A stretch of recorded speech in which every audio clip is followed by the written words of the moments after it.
Ayan, welcome to JC Chili Garlic Paste Korean Taste. And for today's vlog, I'll show you how to preserve siling labuyo for my JC Chili Garlic Paste Korean Taste. Ayan. So this morning, I bought some fresh siling labuyo. Ayan, online. Ano to? 5 kilograms. Medyo nakakuha tayo ng cheaper price. So for the next batch, asahan nyo na mas mababa ng konti ang ating price. Kaya sa mga gustong bumili ng JC Chili Garlic Paste, ito siya, Korean Taste. Ayan po, please do message sa ating Facebook page, JC Chili Garlic Paste Korean Taste, or mag-comment lang po kayo sa aking mga video, or pwede po kayo mag-direct sa aking Facebook account, Jun Katap, or sa email address, or sa aking contact number. Nasa description po sa ibaba on how to purchase JC Chili Garlic Paste Korean Taste, or if you want to be a reseller. Ayan. So, bubuksan natin siya ngayon. Titignan natin gaano sila ka-fresh. Actually, this morning sila na-harvest. Ayan.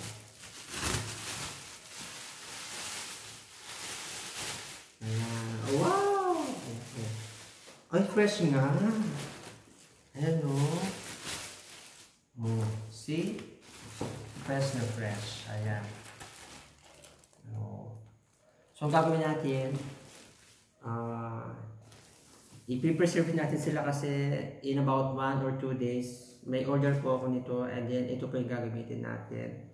So, ang gagawin natin, kuha tayo ng strainer. Tcharan! Ito yung ginagamit ko kapag nag-sterilize ako ng glass jar for our JC Chili Garlic Paste Korean Taste. So, titignan natin yung kung may sira, kung may bugbog, or minsan kasi yung iba may sira. So, titignan natin kung lahat sila ay fresh na fresh talaga. Ayan.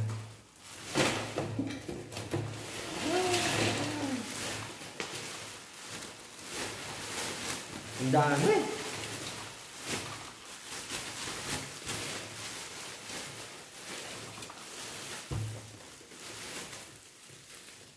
Ayan, naku po. Of course, bago tayo mag-start, we need to protect our hands using what? Plastic gloves. Wait, wala pala ako.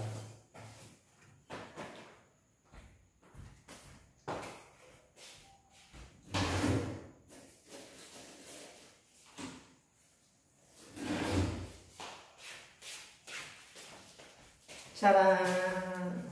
I have here plastic gloves. Ayan.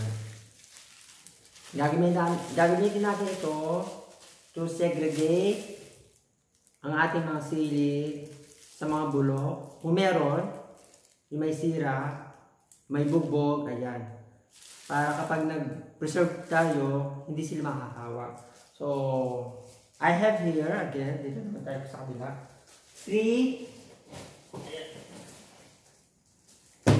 3 boxes of empty boxes pala to. 3 empty boxes. Ito yung box na kapag bumibili tayo ng glass jars for JC Chili Garlic Paste Korean Taste, ito yung laman nila. So, I have here empty boxes.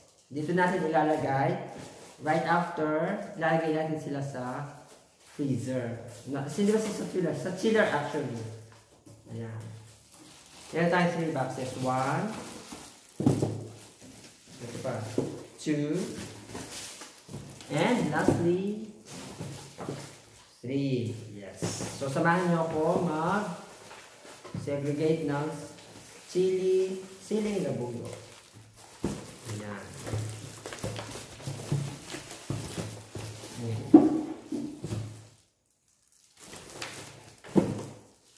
Ako, ang dami talaga as in.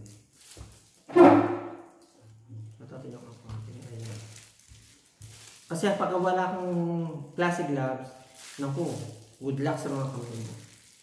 So far, sa nakikita ko, all of them are fresh naman. Kasi nga, they just harvested this morning.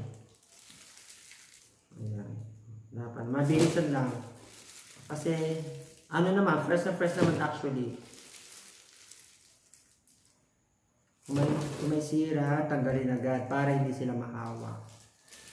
Sa chiller lang natin sila ilalagay. Ito dumi siya. Oh. Ayan. Ang ganda as in.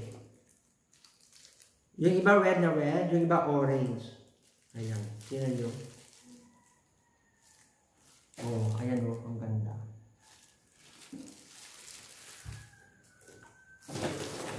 Tapos, ayan. Punuin lang natin ito and then we will proceed to the next box. Naku, ang ganda! Oh, wala si Bugbog. Ayun dati lang.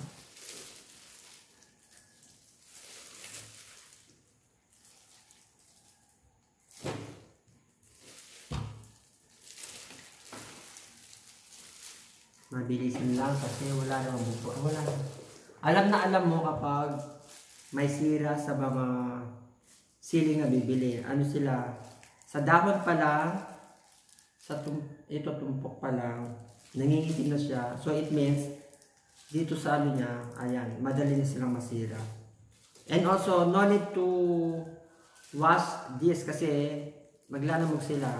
So pag magluluto ka na lang, tsaka mo sila hugasan na mabuti. So for now, since i-preserve natin sila, no need to wash them. Ito, just like this. So, ayan, may sira, bugbog. So, ito, itabi ito. Then, kunin yung buto at saka itatanim. So, walang patapon. Kahit sira, napapakinabangan.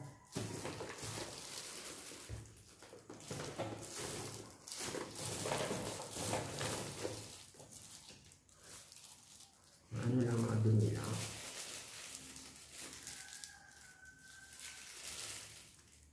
Nako. Buti na lang nakahanap tayo ng mas murang siling na buyo. Actually, sa market, dito sa public market namin dito, ano sila, nasa between 200 to 300 pesos ang kilo. So for now, nakuha ko siya na mas mababa doon. Online. Tapos, ano pa? Free delivery pa.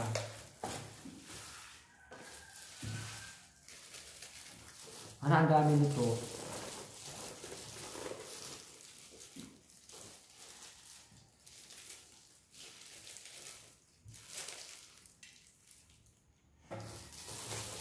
Ayan, nakaisang box na tayo.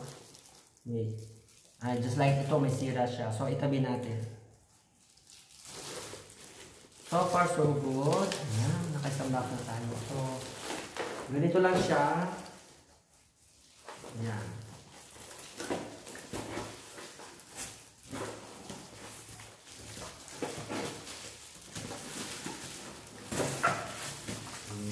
Nakaisang box na tayo. Actually, ito kapag nilagay mo siya sa ref, sa chiller, nasa, yung iba, 2 weeks pa lang, still fresh pa. As in, parang fresh na fresh pa rin yung kaka-preserve niya. So, yung kagandahan, kapag bumili ka ng sa una, fresh sili, kapag nagpa-preserve ka, as in, tatagal at tatagal siya. Basta wag mo na siyang hugasan. At make it sure na i-segregate mo siya bago siya ilagay sa box. O just like this, meron siyang sira. Ito hindi siya pwedeng ihalo sa mga walang sira kasi ito manghahawa ito sa mga sira.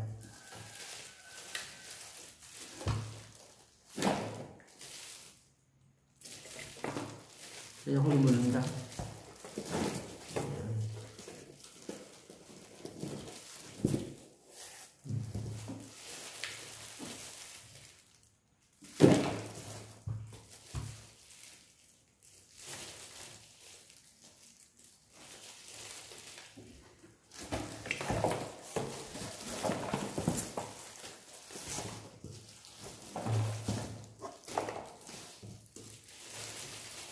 Mabilis ang daan kasi halos wala namang sira.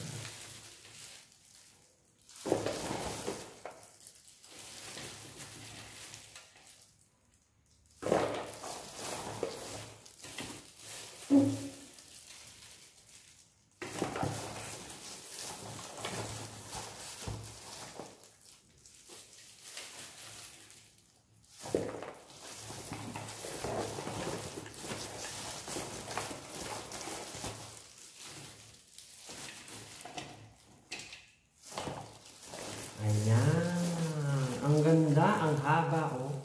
Ang ganda as in. Ayan, naka second box na tayo. Yung tamang puno lang siya. Paano sensitive? Ayan, naka second box na tayo. Yay!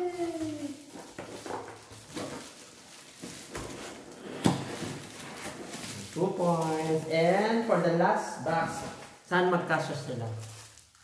Asan yung mga ano may ito.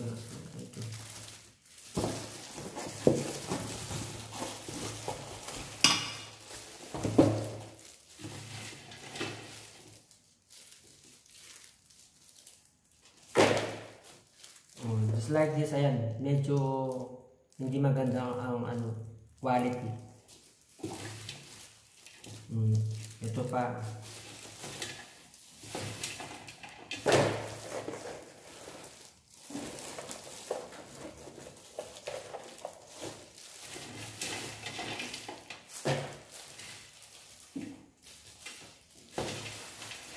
Ayan, once again, sa mga gusto po mag-reseller sa ating JC Chili Garlic Paste Fuertes at magkaroon ng extra income kahit may pandemic po tayo, ayan. Be one of us. Ayan, mag-PM lang po kayo sa akin. Or mag-comment kayo sa aking mga videos, sa ating Facebook page, JC Chili Garlic Paste Fuertes, or sa ating Facebook account, John Kata. Sa mga hindi pa nakakatikim dyan, what are you waiting for? Oh. PM is the key. Ayan, salamat po pala sa mga nag-subscribe sa aking YouTube channel, exclusive for my JC Chili Garlic Paste Korean Taste. Road to Basics na po tayo. And sa mga nag-play sa aking mga videos, nanonood, sumusuporta sa aking mga live streaming and premieres, thank you so much. At na-reach na po natin ang 2,000 watch hours. Yay! Ano na lang, road to 3,000 na po tayo sa ating watch hours. And sa Bananas, road to grade 6. Ayan, sa mga ka-JC Natics, thank you so much. Ayan, so far, wala nang sira. Ayan, okay na.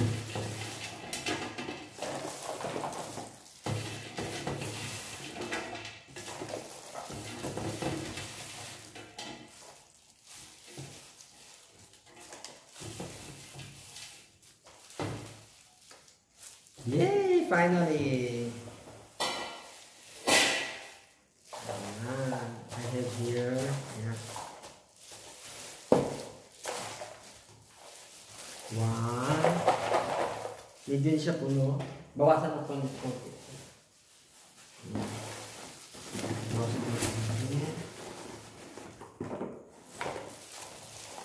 Ayan.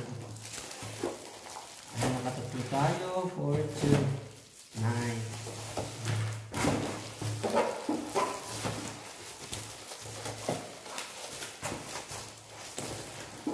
Ayan. Tapos.